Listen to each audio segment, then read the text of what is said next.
¿En cuántas ocasiones has querido desaparecer para siempre?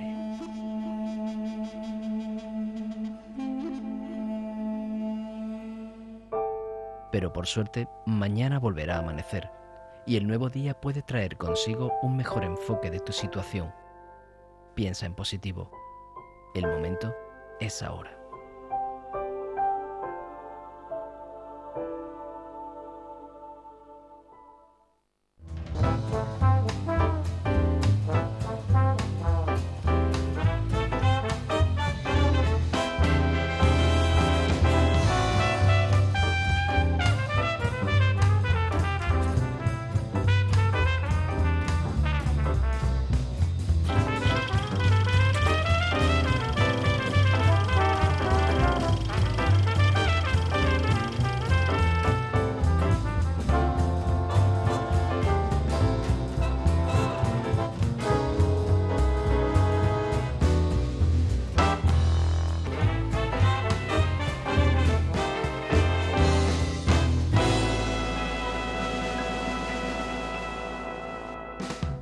Qué elegancia, Laura. Nos hemos puesto hoy elegantes para hablar de psicoanálisis, para hablar de la mujer del siglo XXI.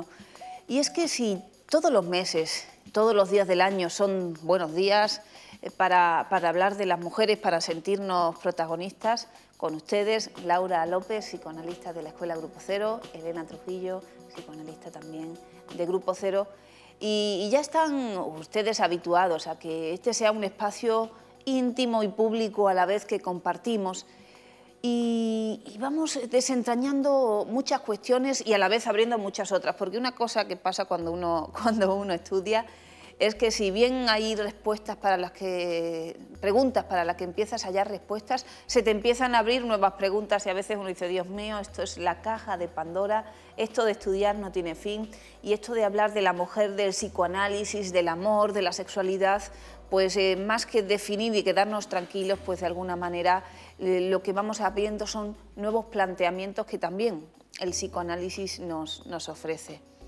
Menos mal, porque si no cada vez estoy yo más liada. ¿Y de qué vamos a hablar hoy? Porque cuando a veces me planteo, bueno, ¿y qué temas pueden interesar? Pues a mí hay uno que me interesa porque tiene que ver conmigo, tiene que ver contigo y tiene que ver con muchas de las personas que nos están viendo. Y es que hablamos de las resistencias al psicoanálisis. ¿Y eso qué es? Que uno podrá decir, ¿qué es eso de resistirse? Bueno, vamos a esperar unos minutos a que podamos seguir hablando de ellos, pero quiero enfocarles en dos direcciones. Por un lado, hablamos de los pacientes que comienzan su tratamiento o que ya están inmersos en él, su tratamiento psicoanalítico, y los obstáculos que se van a producir en el curso de esos tratamientos o incluso a veces en esos inicios y que dificultan o impiden que ese tratamiento pueda tener lugar.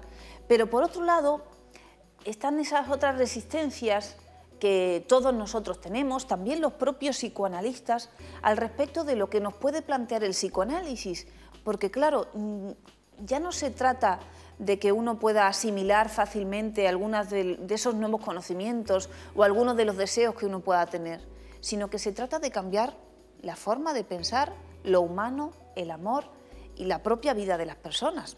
No es nada fácil, Laura. Es muy difícil, además que uno pensaba unas cosas a lo mejor acerca del amor, de los sentimientos, y ahora te das cuenta que estoy viviendo en un engaño. Increíble, vaya. Hoy me comentabas, antes de comenzar el programa, vaya tema que has elegido, Elena, porque no es sencillo hablar de algo que es inconsciente y que es la interpretación psicoanalítica la que nos permite darnos cuenta de cómo se producen y por qué. Porque en la vida cotidiana sí nos damos cuenta que hay obstáculos, que hay dificultades, que a uno le cuesta un poquito más de tiempo tomar las decisiones que le van a llegar a la consecución de ese objetivo, mientras que para otro es mucho más sencillo tomar esa decisión y dejarse llevar por ello. Pues de eso vamos a hablar, pero tenemos a Susana Lorente, psicoanalista de Grupo Cero, compañera nuestra y ya habitual en el programa La Mujer del Siglo XXI, que nos va a hablar en la sección Al Diván de la resistencia y después de escuchar sus palabras volvemos aquí al plato. Las dificultades principales con las que nos encontramos los psicoanalistas a la hora de iniciar un tratamiento psicoanalítico con un paciente tienen que ver fundamentalmente con un concepto psicoanalítico y un mecanismo psíquico inconsciente que denominamos como resistencia. Es todo lo que interrumpe el tratamiento psicoanalítico. No es exactamente decir yo me resisto, es algo inconsciente, no nos damos cuenta. Decimos, no tengo dinero para poder comenzar el psicoanálisis, no tengo tiempo, no me va a servir, seguramente no me va a servir. Son razonamientos que hacemos, pero en realidad lo que pasa ahí es que tenemos algún miedo, seguramente, a que algo cambie. La colaboración que se le exige al paciente cuando comienza un tratamiento psicoanalítico es sencillo, a la vez tiene su complejidad, pero es sencillo. Es cumplir con el pacto al que ha llegado con el psicoanalista, es decir, ir a las sesiones, cumplir con los honorarios y asociarle libremente cuando está en sesión, durante sesión. Esos son los requisitos que parece que fuera algo muy sencillo, pero siempre cuestan un trabajo y pueden producir muchas resistencias por parte del paciente. Cuando alguien habla negativamente de nuestro psicoanálisis y nosotros creemos realmente que eso es así, podemos pensar que algún sentimiento nosotros abrigamos de que no queramos que continúe el tratamiento de la manera satisfactoria como está continuando. La relación que establecemos con el psicoanalista es una relación especial. Nadie nos escucha de la manera como lo hace un psicoanalista, ni nosotros tenemos la libertad de expresarnos, de hablar de la manera como lo hacemos durante la sesión. El problema es que tampoco es que seamos completamente libres para hablar, tenemos los límites de nuestro psiquismo. Suele ocurrir que se dé un enamoramiento o lo que llamamos en psicoanálisis un amor de transferencia, que es producido fundamentalmente por la relación que se establece con la persona del psicoanalista y con la situación del tratamiento.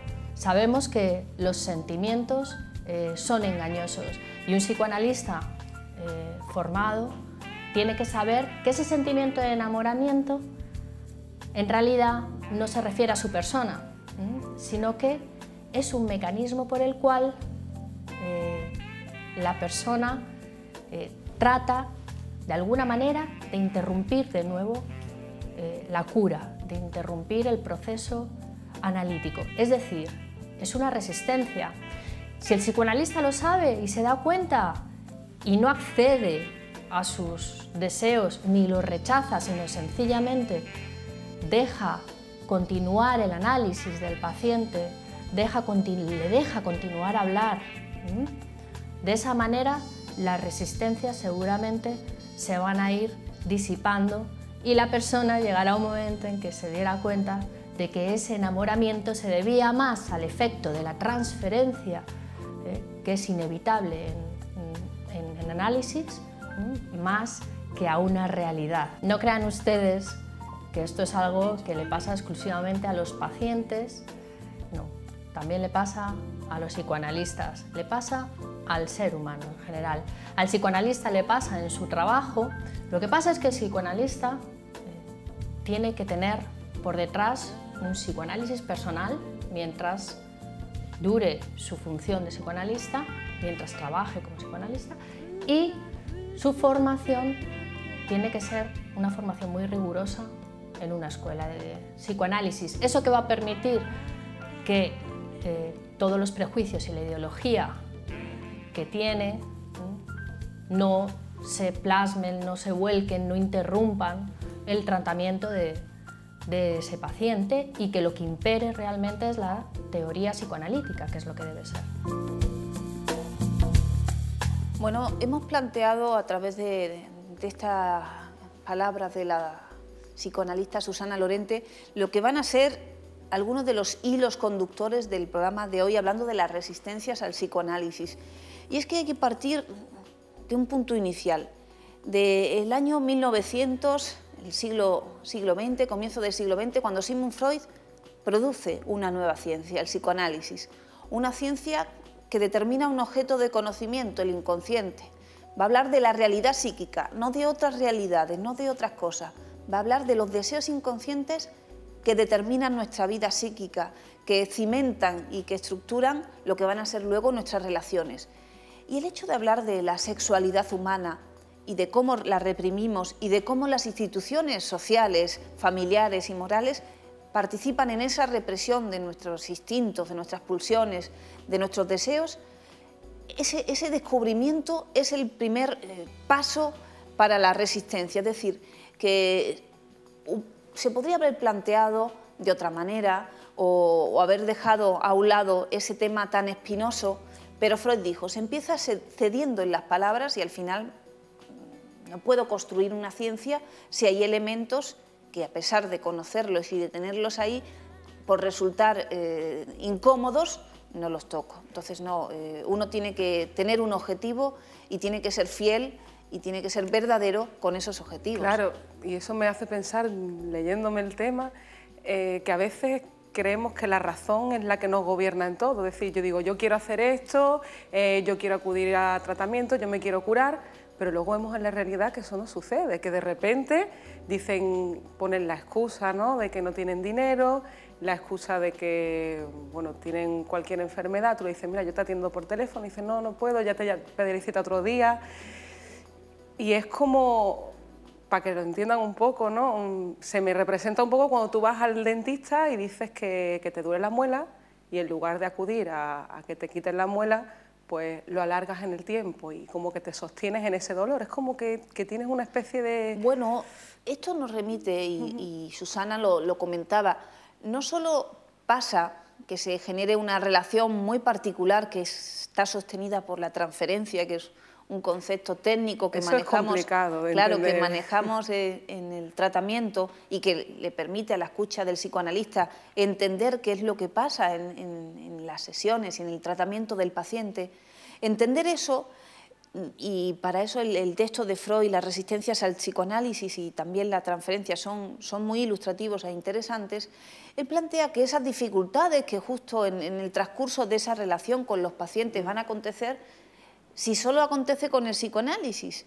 Dice, ¿solo me pasa a mí con mis pacientes o es algo general o es algo que interviene también? Él toma el ejemplo de los sanatorios que en aquel entonces se estilaban, o hoy, por ejemplo, cuando otras personas, como tú bien dices, tienen que ir al dentista o tienen que ir al médico o tienen que ir a la academia. Es decir, no es fácil para ningún ser humano dar un paso hacia la civilización. Siempre hay un peso o una losa que te lleva a permanecer anclado en las mismas frases, en tu misma posición, a pesar de que ya no te sirva esa posición o de que ya no te sirvan esas frases. Y muchas veces utilizamos a otras personas, circunstancias del exterior, para no implicarnos, para no darnos cuenta que realmente somos nosotros los que nos estamos negando a vivir esa realidad, a implicarnos, a transformarnos, a cambiar, y hay muchísimo miedo al cambio. Claro, pero decirlo así como una generalidad hace pensar, entonces el psicoanalista tiene que allanar todas estas dificultades económicas, todas estas excusas, tiene que convencer al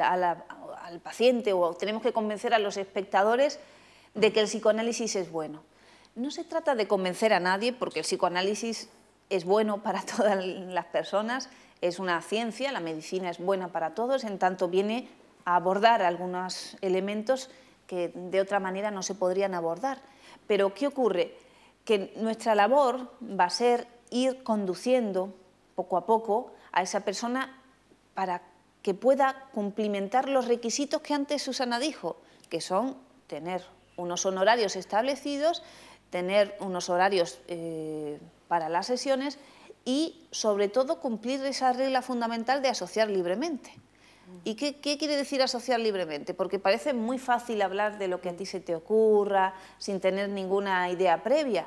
Pero luego hacerlo no es tan fácil. Es muy complejo, parece muy fácil, pero cuando te dan toda esa libertad no sabes qué hacer con eso. O sea, hay mucha gente que se queda en blanco, que dice que no saben, que no es lo que se esperaban. Y bueno, ahí es la cuestión de ser paciente, ¿no? Tienes que aprender. Pero ahí se juega también las resistencias del psicoanalista y en el sentido de hablando de su propia formación. Quiero decir con ello que cuando a veces uno está en sus momentos de formación previos, que para un psicoanalista la formación es continua y nunca uno termina de crecer y de formarse y de estudiar, también depende si las palabras de esa persona, si las dificultades que impone esa persona, incluso las vicisitudes de su tratamiento. Hay personas que te piden cita y que luego no vienen, luego te vuelven a pedir o interrumpen durante un tiempo y vuelven a otro. Claro, es muy fácil ser intolerante frente a esa diversidad o tomárselo como algo personal. Claro, es que eso te iba a decir, que muchas veces si tú no estás en una escuela o en supervisión, crees que es por ti, somos muy egocéntricos, ¿no? Creemos que es por culpa del médico, del psicoanalista, porque yo he hecho algo que... Freud ponía un ejemplo muy gracioso. Dice, observo una actitud en algunos pacientes, sobre todo mujeres, una actitud muy simpática, muy amable, cariñosa conmigo. Dice, no me puedo creer que yo resulte una persona atractiva o tan atractiva como para generar esos resultados en esas personas. Dice, más bien me hace pensar que tiene que ver con ese juego de la transferencia y que no es a mí al que le hablan, porque una cosa que tenemos que aprender es que la transferencia no se interpreta, es decir, yo no le voy a decir a esa persona que me está hablando como si estuviera enamorada de mí o como si me odiara, o, por ejemplo, sería muy fácil decir, bueno, si usted tiene tantos inconvenientes, váyase y no perdamos el tiempo. Claro, porque el paciente está ahí. Te habla de los inconvenientes, pero está ahí, por tanto quiere estar. Se trata de que uno le vaya haciendo ver que pese a esas frases, pese a lo que piensa que le dificulta iniciar y continuar su tratamiento, que sirve para su propia vida, porque lo que tenemos que entender es que eso que le está pasando en la consulta le pasa en su vida. Hay algo que no puede conseguir, hay una decisión que no puede tomar y ha venido a eso, a resolver eso y poder resolver algo en su propia vida. Nuestra labor es paciente, ser pacientes, permitir que el otro vaya hablando, que vaya perdiendo el miedo a las palabras. Claro. Y eso me llamó mucho la atención, porque sí que es cierto que en la consulta vemos que lo que le va ocurriendo a la persona en su vida lo va repitiendo en su relación contigo, que no tiene que ver contigo, sino con lo que le ocurre, esa compulsión a la repetición, que tiende a repetir una y otra vez, es como si fuera un actor. Como un modelo, hemos dicho antes que el inconsciente estructura la vida afectiva y psíquica de esa persona, por tanto, con el psicoanalista y con esa nueva relación que, como si fuera un laboratorio, ahí nace, va a repetir los mismos clichés, los mismos conflictos y también los mismos conflictos con el amor, por ejemplo. Claro, a mí una cosa que me llamó mucho la atención cuando leí la obra de Freud por primera vez fue el concepto de la transferencia y ver cómo Freud decía de una paciente, la primera paciente histérica que él a partir de ella fundó lo que fue la teoría, decía que él ella hablaba como si él fuera su padre, es decir, como que repetía ciertas frases, ciertas circunstancias y él hacía como de padre. Te digo que te relajes, que mires a los espectadores porque ellos te están mirando a ti y quiero que le hables a ellos. A veces nos cuesta y bueno, hoy... Es mi resistencia también. Y hoy yo también voy a utilizar este tema para hablar de mí y ya se enterarán al final. Si no es que uno no habla de uno en cada frase, a pesar de que hable de un conocimiento técnico. Uno no puede deshacerse de sus deseos. Ellos están presentes en cada acto humano y sin embargo nos cuesta reconocerlos. Me cuesta reconocerme como persona con dificultades para algo, simplemente porque en ese reconocimiento te muestro mi deseo. Si te muestro que te amo, o si te muestro que me simpatizas, o si te muestro mi hostilidad, temo a mis palabras y temo a las consecuencias de mis palabras. Pues eso que a todos nos pasa, imagínense al paciente en esa relación tan particular que ahí se establece, pues se vive de alguna manera multiplicada y es esa escucha del psicoanalista que, como decimos, es el elemento fundamental que permite que las palabras que sean dichas en esa relación tengan unos efectos que no tienen en la vida cotidiana. Recuerdan que tenemos una sección donde de alguna manera y de una forma un poco divertida y simpática, pues unas amigas, como pueda ser cuando Laura y yo estamos en la cafetería o con otras amistades y vamos hablando de temas de la vida, pues estas amigas hablan también de las resistencias que hay hacia el psicoanálisis. Vamos a ver qué nos dicen.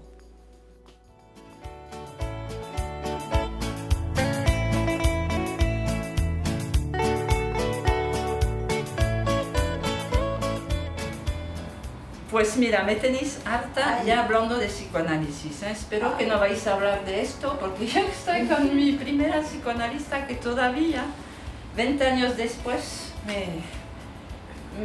tengo pesadilla con ella. ¿Pero cuánto tiempo te psicoanalizaste vos? Como que me psicoanalicé. Que fuiste a la casa del psicoanalista, eso. No, no iba a su casa, querida. Al consultorio. Eso es. ¿Y cuántos años fuiste? ¿Cuántas veces? No se me ¿3? nota, no se me nota. No, la verdad que no se te nota nada. Bueno, por eso no vale para nada. Vaya que están hablando bien del psicoanálisis. Bueno, pues... ¿qué? Bueno, pero hay personas que se les nota y otras que no se les nota. Eso Pero es. ¿vos tenías cosas en contra del psicoanálisis? No. ¿Y de tu psicoanalista? No, adoraba ¿Y? y pensaba que me iba a quedar siempre joven. Y no fue así. Ya lo ves. Pero y ella, el psicoanálisis, ¿qué tiene que ver? Eso es la vida. Uno se hace un poquito mayor con el tiempo. Está bien que uno trata de prolongarlo, ¿no? Pero esa es ley de la vida. Te voy a relajar un poquito. Bueno, eso. Relajate y me explicas. Me Es explicas, ya que distinto, sabes porque, tanto. ¿viste? ¿De qué? Que ahora te la tomas conmigo. Eso es lo que te pasaba. Competías vos con tu psicoanalista. Querías saber más que ella. Le pedías de más. Por eso, así las cosas no funcionan. Es Se como habrá cuando visto. tenés un novio. No. ¿Qué me Te haces? escucho, te escucho. Sí, cuando tenés un novio, si le pedís demasiado, ¿viste? No va, porque se cansan. Oh, se cansan de todas maneras. Siempre se cansan de mí, no sé por qué. Será por eso. Bueno, venga Claire, basta de sufrimiento, se terminó. A follar, a follar, a follar. Fuera todos los prejuicios.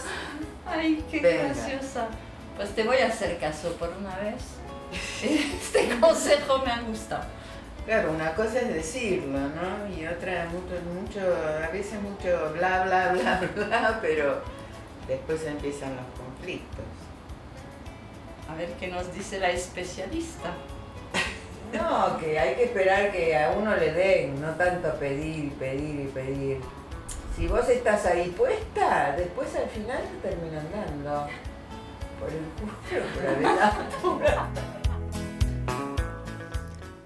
Estas chicas, Norma, Olga y Claire, nos plantean cosas muy interesantes porque hablamos también de la transferencia, de esa relación particular que se va a establecer con el terapeuta, y eso tiene mucho que ver con eso que habrán escuchado algunos de ustedes que se llama amor de transferencia, o esos sentimientos, más que sentimientos, como un tono afectivo que manifiesta el paciente hacia el psicoanalista, pero ya decimos que tiene que ver con su tratamiento, ¿no? Con la persona del psicoanalista, y que otras veces se convierte en un carácter hostil. Y lejos de pensar que esos sentimientos de fidelidad, de simpatía que muestra la persona van a hacer más fácil el tratamiento y van a hacer que esa persona pues hable ya sin temor de aquellos aspectos más conflictivos, pues resulta que no, resulta que eso es un conflicto para el buen éxito del tratamiento. Claro, me estoy dando cuenta la importancia que es la formación de un psicoanalista, de un profesional, porque tú puedes creer que esa persona realmente está enamorándose de ti. Bueno, yo he Entonces, escuchado casos. ¿qué podemos hacer? He escuchado casos de personas que han tenido relaciones sentimentales con sus terapeutas. También he escuchado casos de lugares o de escuelas que no te dejan ni bajar al ascensor con el paciente, ni tomarte un café. Si te cruzas en la calle con el paciente no lo puedes saludar. son cosas incomprensibles que nada tienen Claro. que ver con la teoría ni con el psicoanálisis, Claro, sino que es de con un mentira. malentendimiento. Que es de mentira y que de verdad tienen esos mitos, ¿no?, que se tiene hacia el terapeuta, de si realmente puedes atender a un familiar, si puedes atender Mira, en este a punto, alguien cercano. en este punto recuerdo también como resistencia eso que, por ejemplo, Claire nos mostraba ahí, empezar a hablar mal del tratamiento o decir, pues mi madre me ha dicho tal cosa o mi novio opina tal otra. Es decir, que te traen como las críticas o las opiniones de otras personas hablando mal del tratamiento, del psicoanálisis, incluso del terapeuta. Y yo recuerdo ese chiste donde hablaban del rey y lo ponían verde. Y decían, dicen del rey esto, esto, esto, esto. Pero dicen, ¿no? Como si yo, Claro. que soy el portador de esas frases, no estuviera diciéndolo. Y eso es lo que tiene que escuchar el psicoanalista. No de quién vienen esas frases, sino del que el portador es el paciente. El paciente es el que aprovecha para mostrar su oposición, el lugar de aceptar las reglas, quiero cambiarlas. Todos son obstáculos y dificultades que no es fácil vencer, pero que es en nuestro trabajo. Claro. Y la tentación, porque Freud también lo plantea, dice, bueno, ¿y si la chica es mona y te atrae también? Cedemos y nos dejamos llevar por la aventura. Bueno, pero si nos dejamos llevar por la aventura, perdemos la aventura del psicoanálisis, perdemos el motivo por el cual estábamos allí. Entonces no puede ser un camino darle rienda suelta a esas fantasías que se presentan o a esa situación que se presenta, que es temporal y que es Claro. totalmente transferencial. La ética profesional, ¿no? Hay que tener un poco de ética profesional y no dejarse llevar precisamente por eso, por esos sentimientos que se generan ahí, que de alguna manera son artificiales. Claro, y en ese sentido de la ética profesional, Freud dice que el tratamiento tiene que cursar bajo la abstinencia. Quiere decir que ni yo puedo irme a la vida de la persona a resolverle sus conflictos o no puedo ir a calmar su dolor, porque no es esa labor por la que estamos ahí. La labor es para interpretar esos aspectos inconscientes que están haciendo que esa persona viva de esa forma. Claro, Por tanto, quiero- para eso es como si estamos en cirugía, estamos en el quirófano y ahora me voy a casa del paciente a darle la vuelta a la tortilla de patatas porque se le quema. No, tengo que seguir en el laboratorio porque lo que importa ahí es el paciente que está sometido a la escucha, a las buenas manos profesionales del terapeuta. Claro, a mí una de las cosas que me llamó más la atención del psicoanálisis es el hecho de... ¿Es la psicoanalista? Es el hecho de tú decir que nadie me va a dar ningún consejo, nadie me va a decir lo que tengo que hacer, sino que me van a escuchar de una manera totalmente diferente y yo no sé ni cómo. Mi vida de repente va a cambiar y las cosas que yo repetía antes en mi vida y que siempre me hacían llevar al mismo lugar, a repetir una y otra vez mi historia, de repente voy a hacer otra historia diferente. Bueno, ese ejemplo que pones es muy interesante, llevado a este punto, este meridiano en el que nos encontramos en el programa de hoy, porque claro, si el psicoanalista va teniendo esa paciencia que hemos dicho necesaria y que hay que fomentar, por supuesto, en el paciente, vamos permitiendo que esa persona pueda ir creciendo, pueda ir permitiéndose unas frases que antes no se permitía, hasta pueda ir entendiendo cosas que si le dijéramos desde la primera hora esa persona no podría ni siquiera venir a las consultas. Hay cosas que son complejas de aceptar o de entender su utilidad para el tratamiento, esperamos consejos y no nos dan consejos, nos dan otro tipo de instrucciones o de elementos básicos para esa relación. Conforme el paciente va creciendo, ya digo, lo va entendiendo y uno mismo va viendo qué sentido tenía lo que me dijo hace 2 años, o la medida que tomó, o por qué me aumentó los honorarios, o por qué, pese a que ahora gane más dinero, eso no quiere decir que tenga que aumentar los honorarios. No se trata de la realidad, sino se trata del tratamiento, se trata del pacto que nos une y se trata de los deseos inconscientes, tan negados siempre. Claro, todos tenemos resistencia al psicoanálisis. Voy a confesar, Elena, yo también las he tenido durante una época, que me acerqué un poco al psicoanálisis, pero lo rechacé totalmente. Ahora tienes y otras. ahora me doy cuenta que lo que yo negaba tanto tenía que ver algo en mí. Hay algo en mí que yo había descubierto y que yo no quería saber de eso. Porque me daba cuenta que había cosas en mi vida que yo hacía Bueno, y que no yo sabía en cómo. la publicidad debías sacar las cosas que no querías reconocer, pero nosotros nos vamos a volver a encontrar en unos segundos y yo les cuento, a ver qué les han sacado a Laura. A ver, bueno.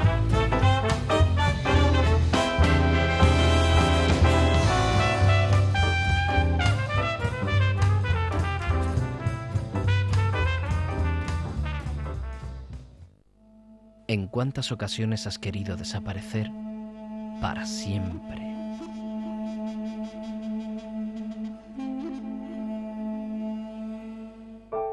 Pero por suerte, mañana volverá a amanecer y el nuevo día puede traer consigo un mejor enfoque de tu situación. Piensa en positivo. El momento es ahora.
Bueno, por motivos lógicos, es secreto profesional, no les voy a contar todo lo que me ha dicho Laura en este intervalo, pero qué barbaridad, ¿eh? Si ustedes supieran, es que esta chica no sé si tiene arreglo. Fíjate que puedan parecer a veces cuando alguien no está cercano a esto y casi lo piensa como un poco extraterrestre, esto del psicoanálisis. No, como que te van a lavar el cerebro, eso es lo primero claro, que se hay escucha. tantas ideas. ideas. ¿Cómo es el coco? Déjame. Claro, hay tantas ideas como que te quiere influenciar y simplemente es que te quiere influenciar todo el mundo, tú mismo te quieres influenciar todo el tiempo y lo que no admites es una conversación, porque, claro, es como este programa. Este programa es una conversación que se va produciendo entre ustedes y nosotras. Pues las sesiones de psicoanálisis son conversaciones que no estaban escritas antes y que tienen interlocutores bajo un pacto determinado que es ese secreto profesional, es esa escucha donde vamos a buscar, vamos a producir el deseo inconsciente, nos une ese objetivo y no otros. Claro, y también yo creo que es una resistencia el creer que tú tienes que hablar de ciertas cosas de tu infancia, de tu pasado, de traumas, entre comillas, ¿no? ¿Qué crees que te sucede? Bueno, y a veces en las conversaciones, o incluso sé que a ustedes les ha podido pasar que les gusta el programa, o les gusta una película, o les gusta una música, y van felices y se la quieren compartir, se la quieren regalar a un familiar, a su marido, a su pareja, y estos se quedan dormidos y estos se aburren y van a la conferencia y siempre hay alguien que da una cabezada. Y se puede malentender como desinterés, como que no le importa nada, y sin embargo está ahí. Para el psicoanálisis sabemos que a veces las cosas que nos generan más interés nos despiertan también más resistencias. Por eso surge la angustia. Por eso las personas que estando en la situación en la que están, en su trabajo, o en el amor, o en una conferencia, o en clase, a mí me pasaba en la autoescuela, que pese a que me gustaba, yo me dormía. Y claro, es la angustia frente a algo que te motiva, o el estudio. En muchas ocasiones uno dice, es que me pongo a leer, inmediatamente me duermo. Freud sabe que en el encuentro con el sueño, al hacerlo inconsciente, es donde le doy un mayor valor. Es como si queda registrado en mi memoria inconsciente. Pero claro, yo no puedo ir angustiado frente a cada encuentro con algo que resulta gozoso o placentero. Por eso, en las transformaciones que la terapia psicoanalítica juega en cada uno de nosotros, también en el psicoanalista, voy pudiendo gestionar mi angustia frente a mi deseo de otra manera. Ya no tanto con esa huida a través del sueño, sino, por ejemplo, con palabras o con un escrito, o a veces todos estamos delante de un escenario o delante de un programa, pues cada uno busca su exutorio, su salida, a través del cual bajar esa presión que supone ese encuentro con el deseo. Qué interesante, ¿eh? Estoy a punto de quedarme dormida, ¿eh? Claro, que malentendido pensar Sí. que... O incluso ahora está de moda hablar mal de tener el móvil en la mesa o cuando estás con la pareja, de hablar por móvil o mensajear. Es que molesta, Elena, molesta. Claro, molesta, pero lo entendemos siempre de una misma manera como, Sí. como desinterés. Y no siempre es desinterés. En muchas ocasiones es, además de estar contigo, estamos con otras personas, o es una manera de estar en esa reunión. O para poner celos a la pareja. Bueno, eso, a mí lo de provocar celos me encanta. La verdad que es divertidísimo hacer que el otro se ponga celoso y te muestre ahí su Entonces, Elena, deseo. yo me doy cuenta que cada persona, aunque sea la misma situación, le pasa una cosa diferente, tiene una interpretación diferente. Eso pasa mucho en los cuestionamientos al respecto del amor que tenemos, y uno de nuestros espectadores nos ha enviado su consulta que va a contestar Carlos Fernández, Susana Lorente. Carlos nos acompañó la semana pasada. Susana Lorente va a contestar en la sección terapia de pareja la consulta de nuestro espectador.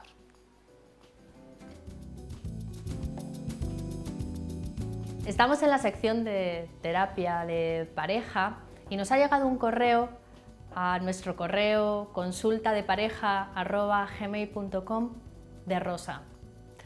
Rosa nos comenta que lleva 3 años con su novio, que han tenido una relación muy buena durante esos 3 años, con mucha ilusión, con muchas actividades, con perspectivas de futuro, y ahora han decidido comprarse un piso y bueno, ahora se lo van a dar dentro de muy poquito y de repente ha cambiado todo para ella. Se siente aburrida, se siente desilusionada, no tiene ganas, a pesar de que hacen cosas juntos, van al cine, van a cenar, pero ella está como apagada. No sabe qué le pasa cuando es algo que lo deseaban los dos y tenía tanta ilusión ella por emprender ese proyecto juntos de futuro. No sabe qué es lo que ha pasado. Tenemos que pensar que cuando acontece este aburrimiento, de repente, el aburrimiento tiene que ver con algo que queremos diferente. Hay algo que ha dejado de sorprendernos en la pareja, una monotonía, la cotidianidad, sí, hacen cosas juntos, pero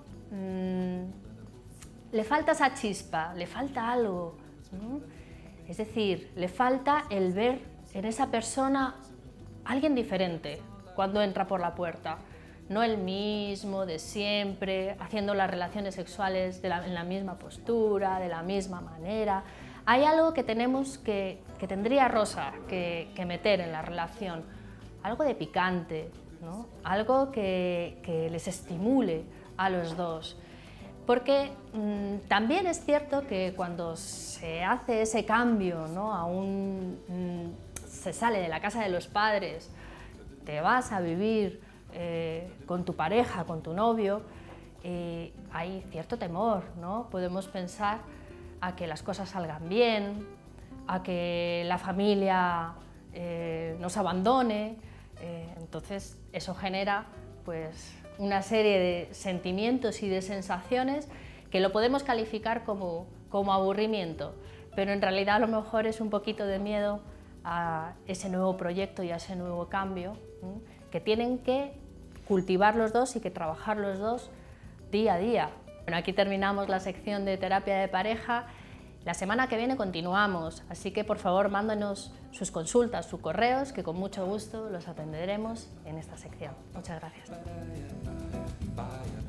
Bueno, la verdad que Susana hoy nos está aportando mucha información, porque me hizo pensar que a veces comparar a las personas con nuestros ideales, con nuestra velocidad o con lo que a nosotros nos gusta, ese ritmo, esa forma de hacer las cosas, al querer comparar al otro, lo denigramos y no lo entendemos y lo desechamos. Y sin embargo ella nos comentaba, métele un poquito de chispa, de pasión, míralo de otra manera, porque a veces es una cuestión de decisión, no es que no tenga pasión esa persona, sino puede que sea tímida o puede que vaya a un ritmo pues un poquito más lento, sobre todo porque solemos tener miedo.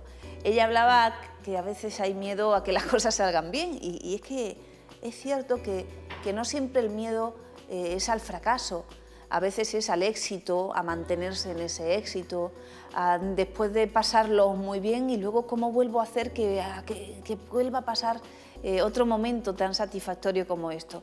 Y ese temor a mantenerse en ese nivel, en ese estatus, o imagínense una buena sesión y donde uno se lleva una buena interpretación, luego en muchas ocasiones siente que esta sesión no ha servido para nada. Y no es que no sirva para nada, o no es que esas situaciones previas para tomar una decisión no hayan servido, eran necesarias y tenemos que ser pacientes para permitir que todo el mundo llegue y pueda satisfacer sus deseos. Es complejo pensar que pueda tener miedo a que me vaya mejor. Es que es algo que, claro, desde la razón no se entiende. ¿Cómo voy yo a tener miedo a que me vaya mucho mejor en la vida? ¿Será porque tengo que cambiar otras cosas de mi vida anterior? Claro, pero es el racionalismo, es esa idea de tiempo aristotélico que dice que el pasado está atrás, luego viene el presente y luego viene el futuro, como que todo viene determinado por ese orden lógico y cronológico. Pero el inconsciente no funciona con ese tiempo del reloj, con ese tiempo de pasado, presente y futuro. En el inconsciente nos manejamos por la sobredeterminación de nuestros deseos. ¿Y eso qué quiere decir? Quiere decir que si yo hoy cambio mi mirada sobre las cosas, digo frases diferentes a las que decía antes, cambia mi perspectiva de la vida, mi mirada sobre el mundo, sobre las relaciones. Alguien a la que yo a lo mejor podía pensar como lento, sin embargo yo le tengo otra mirada y me doy cuenta de las dificultades que tiene que vencer y de que está venciéndolas, por tanto me animo a esperarle a esa persona, que es una cuestión de tener otra actitud, lo que es al fin y al cabo deseo de encontrarse con el otro. A veces no tenemos deseo y por eso somos impacientes, porque ni siquiera tenemos en cuenta de qué es lo que el otro necesita. Claro, y a veces también utilizamos los trastornos, entre comillas utilizamos porque padecemos de eso sin darnos cuenta, para eso, para resistirnos a ciertos deseos, porque eso de trastorno, y claro, Lourdes fue, nuestra amiga Lourdes, la que me dijo, Elena, toma el tema de la represión y de la resistencia para el programa, porque lo dimos hace unas semanitas en una conferencia, porque es un tema interesante, que uno a veces no se plantea esas dificultades. Uno no elimina algo simplemente porque no le guste.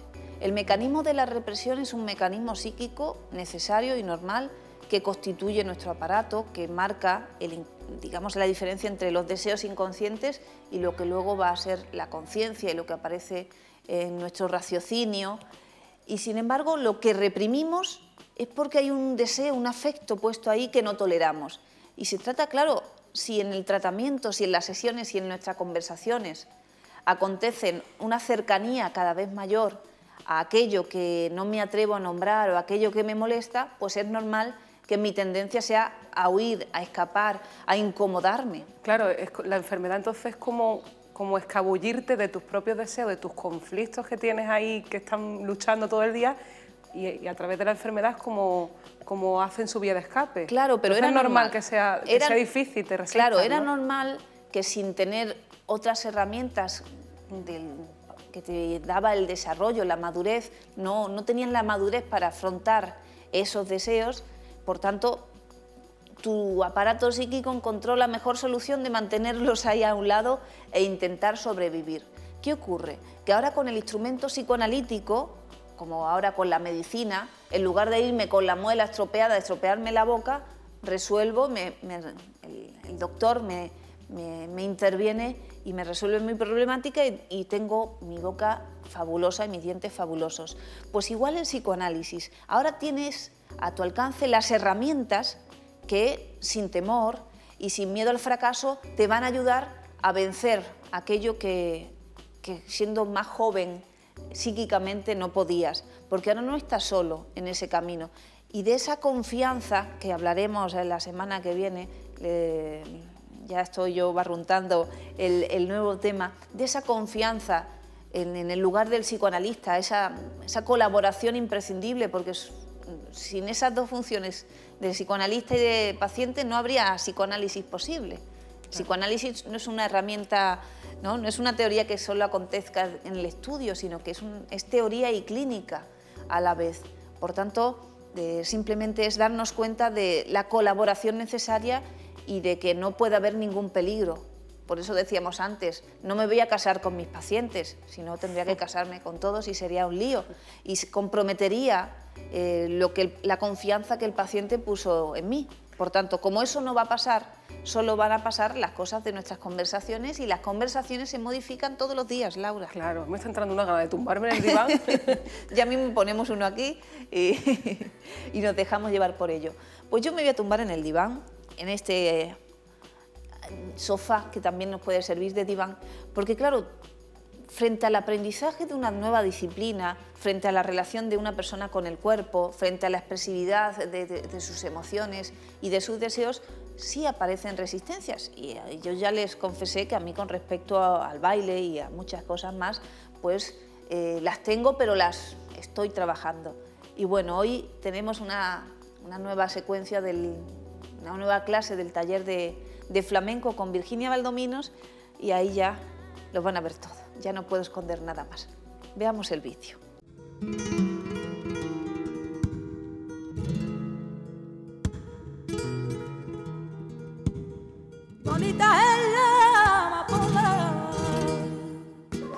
Bienvenidos a la clase de flamenco del programa Las Mujeres del Siglo XXI.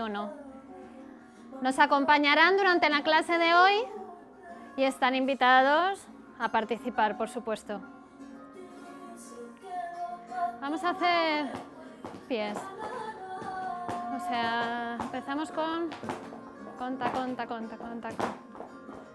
1, 2, 3, 1, 2, 3, 1, 2, 3, 2, 3, 1, 2, 3, 1, 2, 3. Vamos a acelerar un poquito.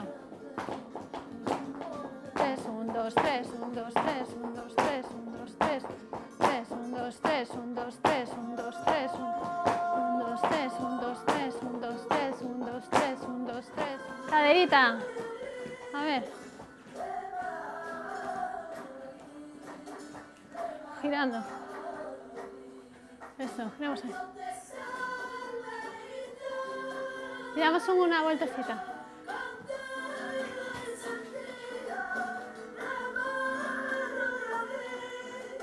Eso. Vamos a hacer un círculo y vamos andando con brazos ahora.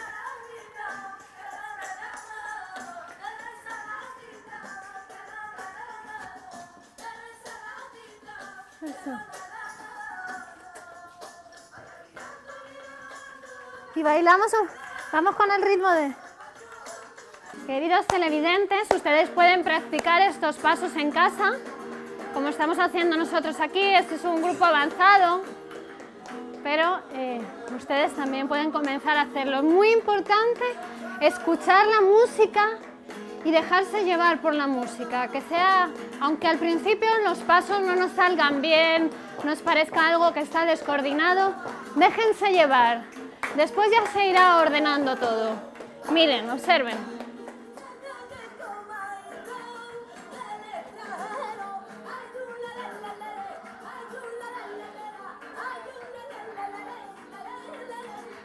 Eso.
mirada bajita me subió a una torre.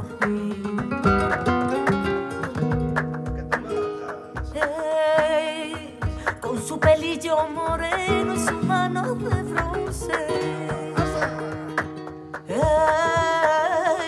bajo la planta de sus pies hacía temblar la arena y con los ojos me decía sin quererlo que yo te voy a querer de veras, que yo te voy a querer.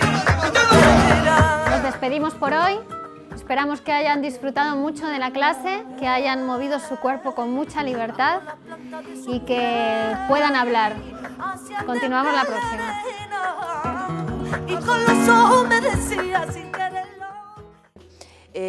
Virginia Valdominos, profesora de flamenco y de alguna manera la que ha incitado también ese arte y ese espíritu en nosotras, que claro, es que verla bailar pues ya... Oye, y se me ocurre a mí, la resistencia tiene también que ver con la gente que te rodea. Es decir, si Virginia te enseña bien a bailar, ¿quiere decir que es por ella o es por tu deseo de...? Lo que ella nos ha dicho era que ella incita al deseo a que te deje llevar, cuando en muchas otras ocasiones tu madre, tu padre, el Estado, el profesor te dice no bailes, para ti no se te da bien eso, qué tontería, qué pérdida de tiempo. O incluso en muchas academias de baile son ejercicios un tras otro, que todo el mundo baile de la misma manera, entender el arte como una producción en fábrica, en serie, y sin embargo aquí es más bien producirse uno en su relación con el baile y con su interpretación al respecto pues, de lo que siente por la canción y de lo que siente también de lo que va produciéndose en él después de ver a otros bailadores o bailadoras. La Asociación Libre del Flamenco. Exactamente, es trabajo, pero luego hay que dejarse llevar a la hora de bailar y bueno, espero que me sigan queriendo un poquito después de verme en estas circunstancias, porque no es fácil, pero si uno sigue escondiéndose eternamente de aquello que es o que desea, lo que uno hace es vivir traicionándose. Y eso es la pérdida de confianza y eso es lo que a uno le desanima, por muchos consejos o por muchos ánimos que te den. Sí, digo yo, ¿por qué pasa que siempre tendemos a estar tan encorsetados, que no nos dejamos llevar ni liberarnos? Es que pasa igual con el paciente. ¿Por qué en nuestra vida cotidiana no podemos? ¿Por qué? Porque... ¿Cómo estamos hechos psíquicamente Claro, para que eso no estamos llenos ocurra? de ideas sobre el cuerpo, sobre el baile, sobre lo que está bien, sobre lo que está mal. Igualmente el paciente viene y tiene ideas de cómo tiene que ser una sesión, de cuánto tiene que durar, de cuánto cuesta, de si hay sesiones mejores o peores, muchas veces en función del número de palabras. O la frase, esto no es lo que yo necesito.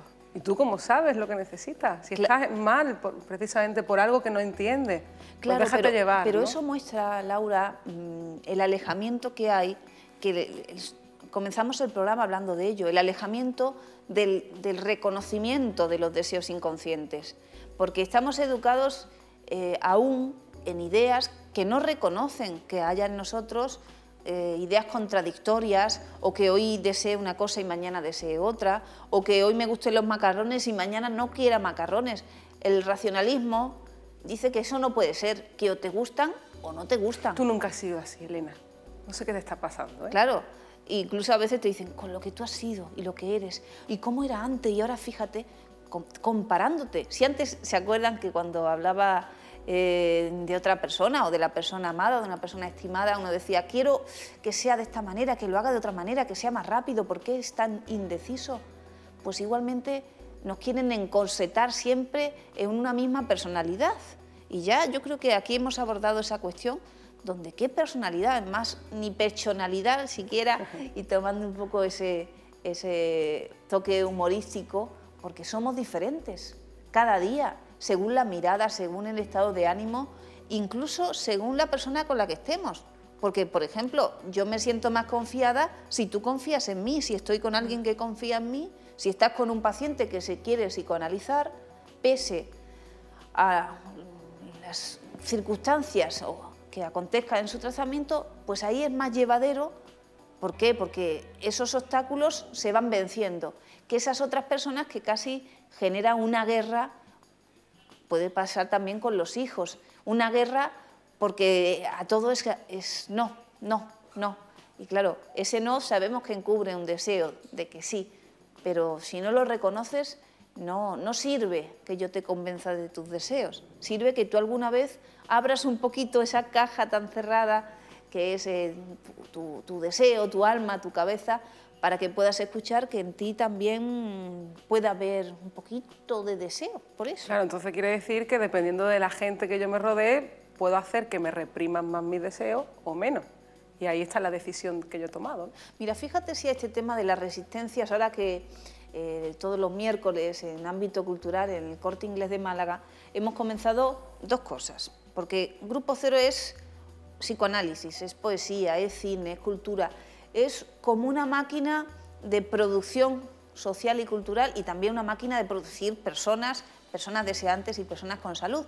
Pues en Málaga tenemos también una responsabilidad y es de acercar la cultura y el psicoanálisis a todo el mundo. Y hemos empezado un curso sobre la introducción de la interpretación de los sueños, gratuito, y un taller de poesía también gratuito. Y en esa alegría de comenzar esos encuentros y de estudiar y de trabajar, es curioso las resistencias de la gente.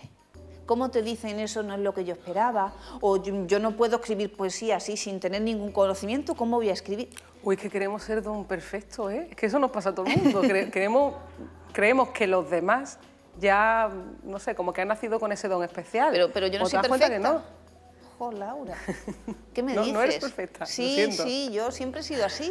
Siempre he pensado como pienso, siempre he sido simpática como soy, siempre estoy feliz. Bueno, no, va a resultar que no. Que yo he cambiado muchas cosas, que Laura ha cambiado muchas cosas, pero eso no quiere decir que lo de antes estaba mal, quiere decir que hemos crecido, porque tenemos que empezar a hablar más de las cosas que hacíamos antes. Tal vez usted diga, pero bueno, mi madre hizo lo que pudo, o me llevó al mejor colegio que pudo, o yo antes solo sabía hacer las cosas de esta manera. Hombre, si los potitos no te los haces, después no puedes comerte la comida de otra manera. Claro, lo que les vengo a decir es eso, que lo que fue, fue. Y se trata de si ahora podemos hacerlo de otra manera, pues adelante, pero que sin arrepentimiento. Por eso que nosotras reconocemos en la mujer del siglo XXI que estamos aprendiendo, que cada vez lo hacemos mejor o diferente y lo compartimos contigo. Y no nos interesa si en algún momento nos hemos equivocado, porque nos interesa ver lo producido, también los errores y aprender de ellos, y espero que con ese espíritu de seguir avanzando nos volvamos a encontrar la próxima semana y así vayamos construyendo pues un espacio compartido. Nos vemos la próxima semana. Un saludo para todos.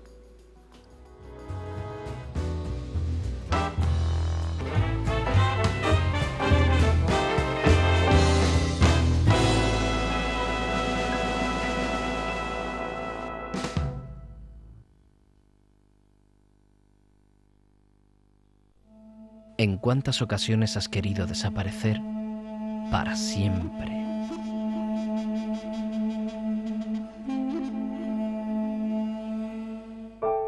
Pero por suerte, mañana volverá a amanecer y el nuevo día puede traer consigo un mejor enfoque de tu situación. Piensa en positivo. El momento es ahora.